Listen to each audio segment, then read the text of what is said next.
Hello, my name is Ralf Friedrichs. I'm an addiction recovery coach and a host of the Take Your Life Back Today show. As an addiction recovery coach, I want to share this with you and let me be crystal clear to leave an everlasting impact upon you. Just imagine being buried alive. You're in a coffin, but you know you're not dead. You try to push the coffin lid open, but it won't budge because the weight of the dirt is tremendous.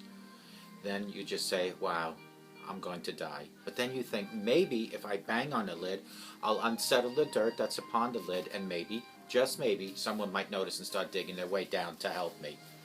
This is what it's like to find yourself at the lowest point of alcohol and drug addiction. You know you need help, you know you can't do it on your own, but you don't know which way to turn. In reality, there are probably people standing by your grave, but you don't know that. You just think, today, you're going to die.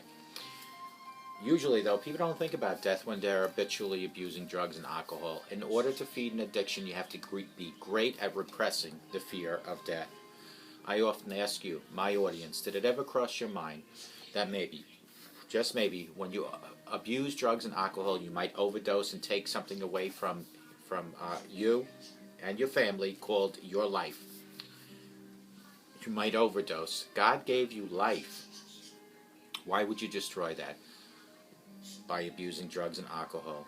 And if that's not selfish enough, why would you be so selfish to take your life away from your husband, your wife, your children, your grandchildren, your friends? With this, let me leave one last thought. Don't be the person in the coffin, banging on the lid, pushing on the lid, trying to get out. This person waited too long. Instead, be a person that is listening to me and reaching out. I'm right here. I'll pull you in. Call me at 844-405-HELP, and I will help you take your life back before your life is gone. There are people like Larry Geis from the Geis Academy at 516-458-2741, 516-458-2741. Larry Geis is an addiction recovery coach. He is a life coach. He will help you from your addiction to your recovery, from depression to happier times, from low self-esteem to higher self-esteem. You can find him at www.odysseyconsultant.org. Larry Geis from the Geis Academy.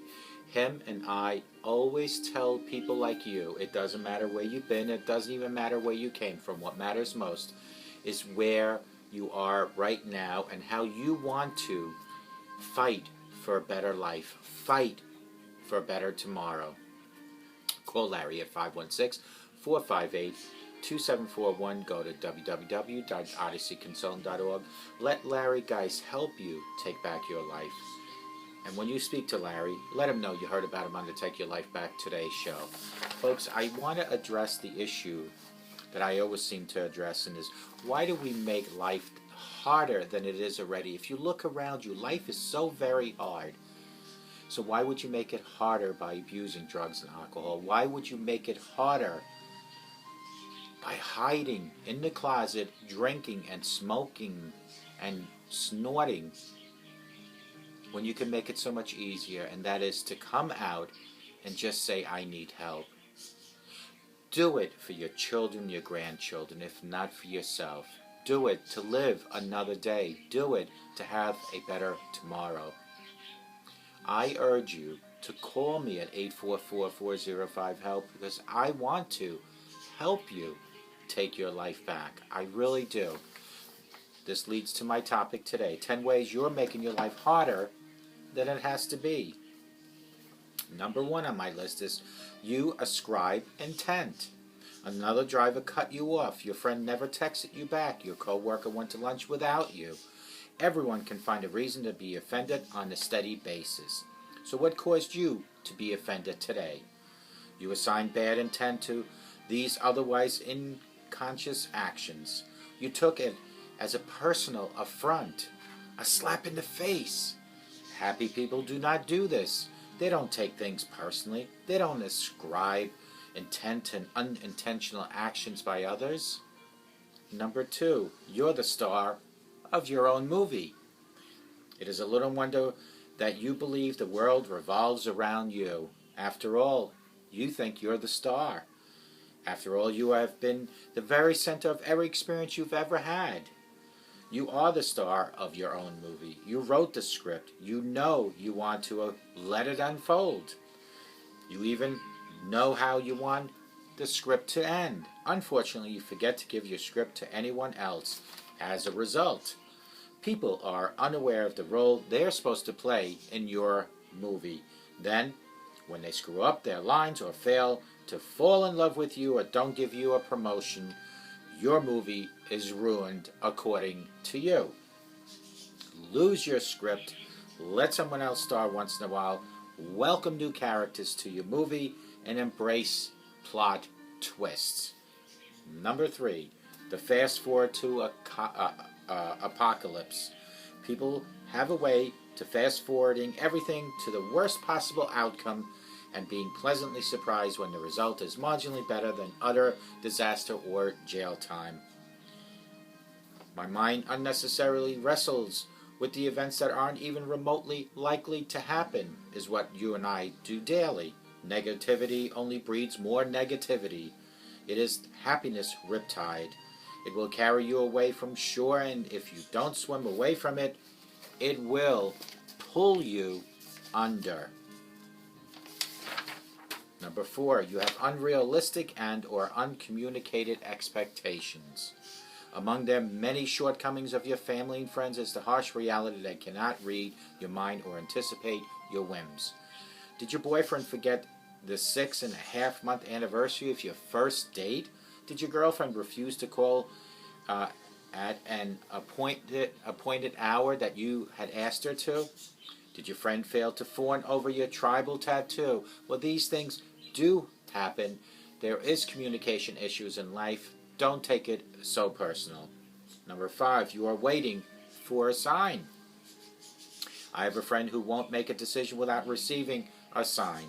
I suppose she is waiting for a trumpeted announcement from God, and you know what? God does give out signs. She is constantly paralyzed by the divinity that is either heavenly obscured or frustratingly tardy. I'm not disavowing the fate or a higher power role in her life or in my own life. I am just saying that it is better to help shape fate than to be governed by it. You might want to do what I do, and I count on both. I count on my own actions as well as God's. Number 6, you don't take risks. 2 words, live boldly. Every single time you're offended at a choice that involves greater risk, take it.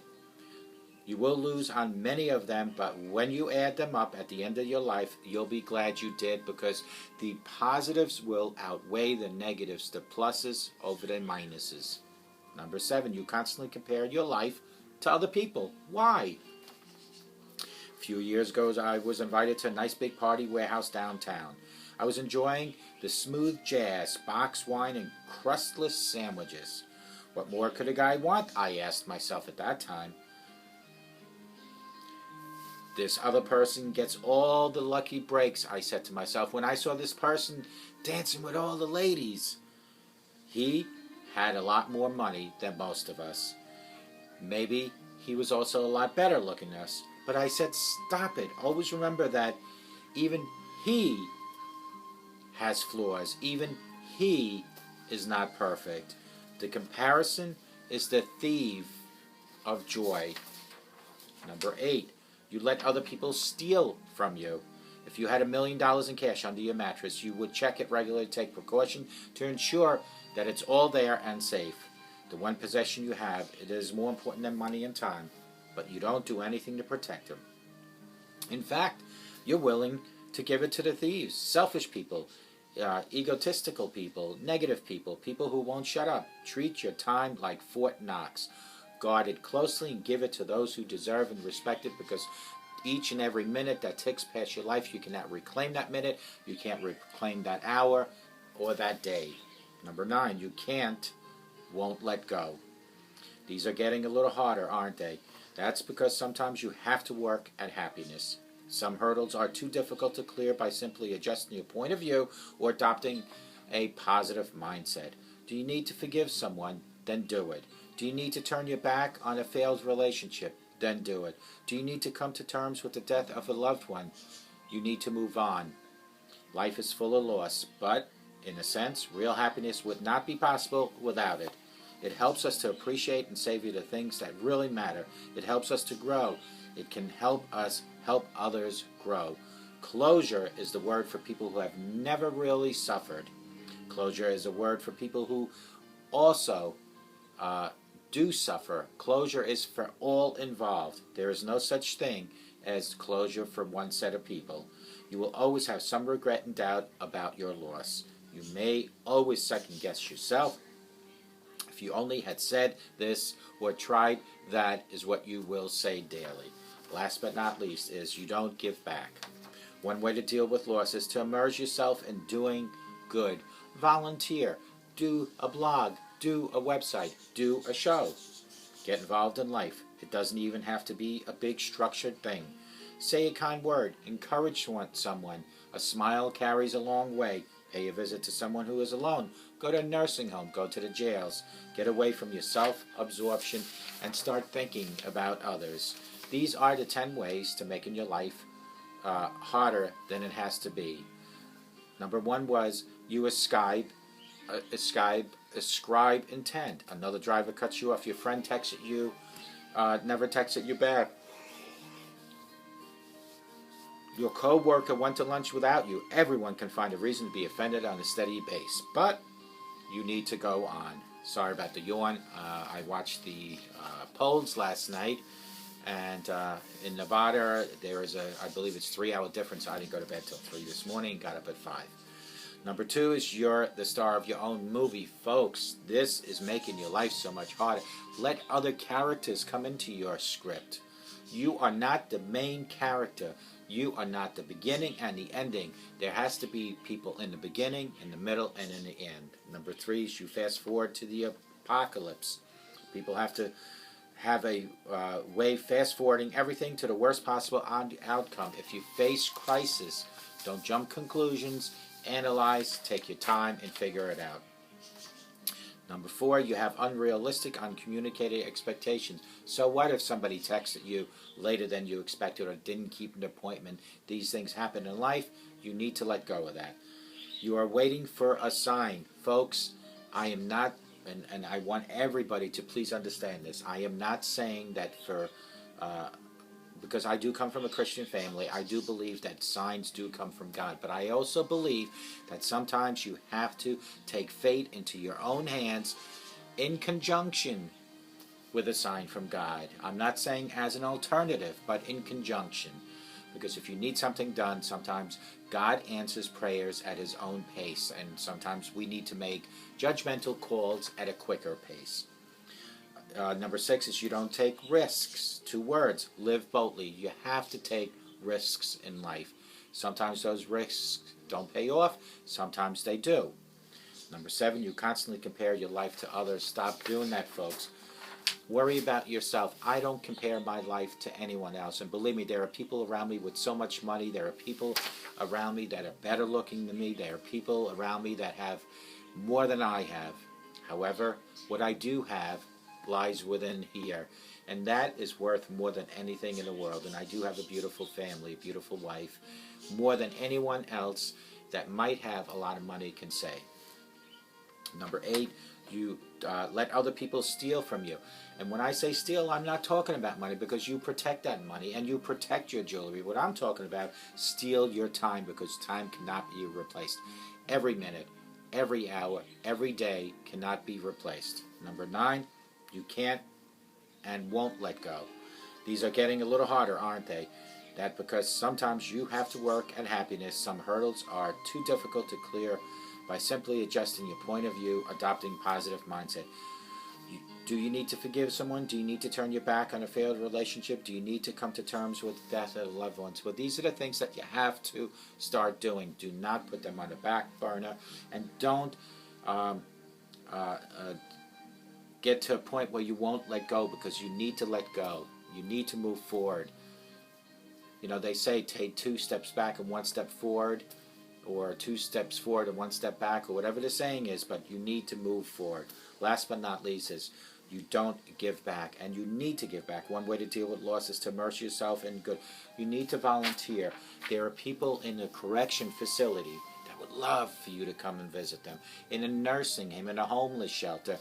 A simple smile goes so far. A simple yes can I help you with something, to an elder, to a handicap, goes a way, way far down the road. And you know what? I give you my time daily for these shows, my websites, my postings on Facebook, Twitter, Bing, and all the other ones, Google.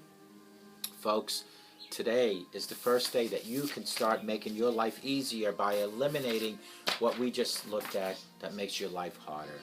Let today be the first day of your new life. If you have issues, get a hold of me at 844-405-HELP.